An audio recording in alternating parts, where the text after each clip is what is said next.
how as a regulator do you say, okay, you can give this product to people even though you don't know the dose that you're giving to people, even though you don't know where it's going in the body, and even though you don't know that you're producing the target antigen that you want to produce?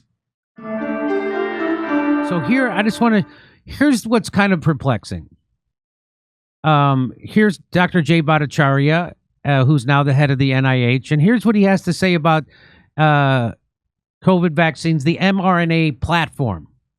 The COVID vaccines themselves, if you look at the actual uptake around the world, certainly in the United States, it's collapsed, Andrew. I don't think we take that much more in the sense that very, very, very, very few people are still taking these things. And certainly children, the uptake was never very, very high, which is actually really quite a good thing, at least in the United States. So, but according to the latest statistics, 9 million children have taken the latest COVID booster. Is that correct? Yeah, this is from the CDC's website. You can fact check me. 13% of children under age 17 have gotten these shots. It's not even fully licensed for children under 12. And I think another 6% of parents said it fully intended to get their children the shots. It's just, people want to say, oh, well, no one's getting them. Well, that's just not true. So that's not a small number, 9 million. That's a lot of, and it's going to cause a lot of medical problems. That has the potential, right, to cause a lot of medical problems. And isn't it crazy that they're still administering the COVID vaccine to children or anybody, but they're doing it under the emergency use authorization still? Am I wrong? Because, correct me if I'm wrong, Joe Biden declared a COVID emergency over. So how can they square that circle where they're giving you a medicine or a shot that's only allowed under an emergency use authorization if the president already said we're not in an emergency? That it seems like an easy thing. Just pull that and we're done, at least for those children. I don't understand it either, actually. It's but they are not fully FDA approved for children under 12, and yet they are on the CDC vaccination schedule. So all babies are expected to get 3 COVID shots by the time they're 9 months old. Wow. I have to watch what I say so I don't get my channel yanked. But holy cow, that seems like someone in law enforcement should be investigating that. That's what that seems like. And especially after you hear what he says about this mRNA platform. So I think that in that sense, the mRNA vaccines for COVID are already in the minds of the public, in the marketplace, effectively dead. The money that Pfizer is getting from them, the money that Moderna is getting from them has collapsed from the astronomical levels they got in 2021. To me, the next step is the mRNA platform itself. So I've been looking very carefully at the data that have started to come out on so the theory, like I'm just telling you what the theory is versus the reality. The theory is that I give you this mRNA code, your body, your cells produce the antigen that I, the scientist, wanted to produce. Your immune system reacts to it and then trains it to react to that antigen, which is similar to the COVID virus antigen, right? And that's the theory of the protection. The reality is that the dose of the antigen that's produced, that you're induced by one mRNA strand, it could be 1, 2, 3, 5. There's no control over it. The dose of the antigen, the dose of the mRNA, you may have some control over, but the dose of the antigen, almost none, because you don't have control over how many copies are made of the antigen per string. The biodistribution of it also is not controllable. Right, so you see evidence of harms in lots of different body systems because but one reason might be because the biodistribution of where these antigens are made is not controllable. And the third thing is that the fidelity of the proteins made by the code for the mRNA technology is not perfect. You often get antigens and proteins that are not in the code itself because there's skipping, frame shifts, and other things. And so, from a regulatory perspective, how as a regulator do you say, okay, you can give this product to people, even though you don't know the dose that you're giving to people, even though you don't know where it's going in the body, and even though you don't know that you're producing the target antigen that you want to produce, right? And so, as a future platform, okay, there was a Nobel Prize awarded for the mRNA technology to begin with that allowed it so that it would actually produce the antigens without your body sort of overreacting and with this immune overreaction and destroying it or just getting rid of it. there's going to need to be 2 or 3 more Nobel Prize winning advances before this is ready for prime time, I think. So that's the next step, is making sure that regulators understand that when they approve products with this mRNA platform, they are approving platforms where the manufacturer has no idea what the dose they're giving, no idea where it goes in the body, and whether the antigen itself that they're supposedly producing is actually produced and not just off target, and also not off target antigens as well. So he's saying he's now the head of the NIH. He's saying that we're at least 2 or 3 Nobel Prize winning advancements in making that platform, the mRNA platform, ready for prime time. That's what I heard him say. Is that what you heard him say? Yeah, no, he's spot on. He's spot on. Yet, and here's one more I want to show you. Here is the Surgeon General from Florida, and he's asked about the COVID shots.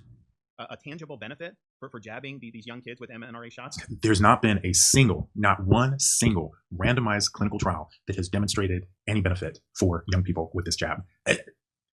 So I guess the question then that's an official government doctor saying there hasn't been one randomized trial that shows a benefit to children from this shot. You just did the head of the NIH say that they don't know the dose they're giving, and this platform isn't ready. And then here's the head of the FDA he was asked about the COVID shots, and here's what he said. Should a 12-year-old thin, healthy girl get a 7th COVID shot this year? I don't know the answer to that because we don't have good clinical data. So that's almost shocking to me. That almost shocks your conscience when you know that he thinks something different, and yet he would go on national television and say that. What do you think the thinking is of Dr. Makary, who was so outspoken and a hero to so many people?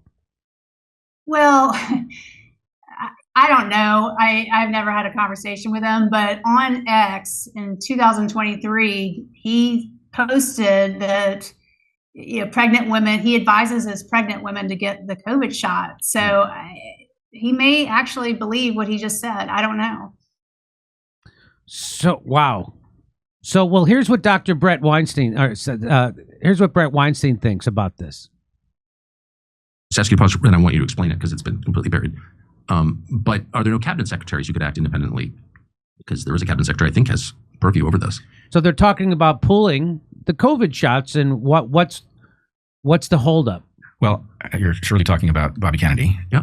Who I believe absolutely would if he had the power. Okay, so you think this is a White House decision? I believe it must be a White House decision because Bobby knows the horror of these shots as well or better than anyone. I agree with that. So I think he must feel that he can't get there, or maybe he's working there over time. But every month that we wait, more children are being injected with these things. And, I'm focusing on the children because... Are people parents are saying, okay, give my kid a COVID shot? I mean, you can imagine what a bewildering situation it is. Imagine that you're a first-time parent and the doctors are telling you that the responsible thing to do is to give your child all of these immunizations because of all of the damage, this, that, and the other. It's very hard for a parent to muster the courage to ask the right questions. Most people wouldn't even know what the right questions to ask. Right. So he's putting it on Trump. Do you have any feelings or theories on that? From what I understand, Kennedy does have the power with the stroke of a pen. It's just whether he's willing to risk losing it. I think that's what it comes down to. Okay. That, there's that risk. If he does that, he loses power. That's my theory. I mean, I obviously don't know for sure. But. So if he does that, you think Trump might come down on him and get rid of him? Is that what you're saying? When he said lose power? Right. Okay. So, well, there is one good news. Okay, I want to talk. Let me, this was, I think this was from Friday. The HHS to stop recommending routine COVID shots for children and pregnant women. Very quickly, Richard Hughes, but of course there's pushback from the establishment, right? So this is the Wall Street Journal. Richard Hughes, a lawyer and vaccine advocate, said he was worried about immunocompromised people who prefer to have friends and family vaccinated. This whole idea that you have to take a medical treatment for someone else, which I'd never heard before. He also said the move would have a behavioral impact on whether people choose to get vaccinated. So he's doing that thing of, people, you're making people vaccine hesitant by doing the thing that's responsible medically, by telling people, pregnant women and children, not recommending it. Fewer people are getting COVID shots than in the early days of the pandemic. As of April, 13% of children and 14% of pregnant women had received the most recent COVID shot. That's according to the C. That is stunning. We want to see vaccines that are available for high-risk individuals, Dr. Marty McCary told reporters. And at the same time, we want some good science. We want some good clinical data. The initial versions of the COVID vaccines were tested against placebos in large trials. Later, but they got rid of the placebo groups, right? They then ended up vaccinating the people in the placebo group. Is that's correct, right? I'm not making that up. We have no placebo group anymore. I mean, I don't know any unvaccinated that would sign up for a trial either. So yeah, so this is misinformation. I would call it best. This is misinformation by the Wall Street Journal. Later updates underwent testing in smaller groups of patients to show that they successfully triggered immune systems to fight the virus. So, is this like just would they have to take these baby steps? So, or else they'll get fired? Is that what this is? I guess. I mean, I don't. I mean, It seems to me that, you know, Trump used a wrecking ball the first 100 days. Everybody was celebrating about all the wins, but HHS is its own special little place where you have to tread very carefully for some reason. So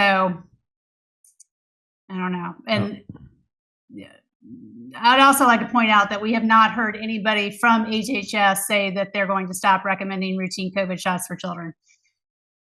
Hopefully that's coming, but so that hasn't. I'm not celebrating until I hear that. So yeah, so the headline is HHS to stop, but it doesn't say they have stopped it. They haven't yet done it. So that's right. We haven't heard someone from HHS actually come out and say that. This is just a reporting that they're getting ready to stop recommending COVID shots for children and pregnant women. It's just. It says CDC, the subheadline is CDC currently recommends that everyone 6 months and older receive the COVID shot. And they call it a vaccine because they changed the definition of what a vaccine is. And again, no one knows this stuff. And when I tell people this stuff, they look at me like, you know, a Martian just came down and shit me out of an egg, and they're like, "Oh my God!" What? And they don't. People don't know anything, but they're so indignant that they do, and they just know that I'm wrong for questioning it or even saying anything about it. They don't want to know the news, just like people don't want to hear. You know what's the funniest thing, Doctor? Is that funny but interesting. Is that when I tell people I got the COVID vaccine and they go, "Oh, did you get vaccinated?" I go, "Oh yeah," and they're like, "Oh, good. You're not one of them." And then I tell them, "Yeah, but I got vaccine injured." They get angry. They get angry at me for telling them that I got vaccine. They're like, "Yeah, I got the vaccine. I'm fine." That's how they react. It's the craziest thing. Anyway. So religion. It is. So what has happened? And you know, I've been studying Carl Jung a lot. And he talks about our shadow side and our unconscious, and he talks about the people. If you don't have an experience of the transcendent, if you don't have an experience of God in your life, that your psyche still has a need for that, and so you will create that somewhere. And that's exactly what I see these COVID people did during. They created deities out of people like Dr. Fauci, and they created a religion out of science. Science, which is based on questioning. They made it something that you are a heretic if you question it, which is exactly how science works. That's my kind of armchair psychology theory. What do you say to that? Yeah. It's the gospel according to vaccines. It's a religious. It's not fact based at all, and it's not objective. 1775 is giving away free starter kits loaded with premium coffee and gear. While coffee prices have jumped over 30% this year, 1775 said screw it and started flinging free kits like a caffeinated Oprah on a rampage. If you've been waiting for a sign from God or just a halfway decent excuse to finally try it, this is it. But it's only live for while quantities last. So you'll get 3 bags of coffee, 2 16-ounce of your choice, dark or medium, plus their longevity blend, infused with anti-aging calcium AKG, clinically proven to reduce biological age. Translation, your morning coffee just got more effective than your multivitamin, your chiropractor, and midlife crisis combined. You cover 2 bags, $17.75 covers the rest. That's a full 16-ounce bag of coffee plus premium gear. Give me a matte black tumbler, a frother, a gold scoop, or reusable K-cup filter. Whole bean, ground, or pods, it's your call. Start your day with your coffee that actually backs what you believe in. Smooth, jitter-free, anti-woke, and laced with the kind of energy that keeps you young, sharp, and mildly dangerous. Go to 1775coffee.com/door and grab your free starter kit before someone realizes this was a terrible business decision. Come see us live in Los Angeles, Buffalo, Toledo, Montreal, Ottawa, Glasgow, Manchester, Belfast, Dublin, London, Liverpool, Birmingham. Go to jimmydore.com for a link for tickets.